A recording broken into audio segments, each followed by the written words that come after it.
सबसे पहले बात करेंगे कि हक की खातिर खौफ का बुत तोड़ना होगा, घरों से निकलना पड़ेगा। चेयरमैन पीटीआई इमरान खान ने वाजे कर दिया। चकवाल में जलसे से खिताब करते हुए कहा कि जो समझते थे इमरान खान खामोश होकर बैठ जाएगा, ये उनकी गलती थी। जब तक जिंदा हूँ पीछे नहीं हटूंगा, किसी सूरत इन चोरों को तस्लीम नहीं करूंगा। इम्पोर्टेड हुकूमत को तस्लीम करना मुल्क की तबाही साबित होगा। जो इंसान हार नहीं मानता उसको हार हरा नहीं सकती। 3 करोड़ पाकिस्तानी सैलाब से मुतासिर हैं और ये बैरूने मुल्क दौरों पर चले गए।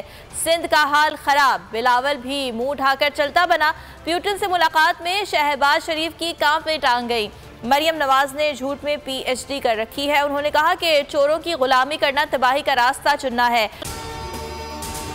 अगर आपको ये वीडियो पसंद आई तो लाइक पर क्लिक करें। 5 माह के दौरान मुल्क महंगाई के दलदल में धंस गया। अवाम महंगाई की चक्की में पिस गए। सियासत नहीं कर रहा, हकीकी आज़ादी की बात कर रहा हूँ। कौम तैयार रहे, जल्द कॉल दूंगा।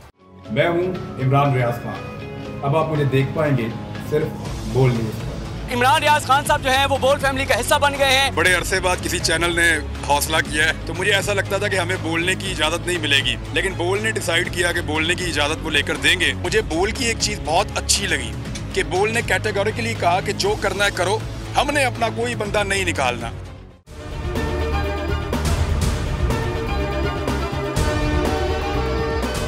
सबसे ज्यादा व्यूज, सबसे ज्यादा रील्स और सबसे ज्यादा रेटिंग के साथ बोल अब भी नंबर 1 पोजीशन पर बरकरार।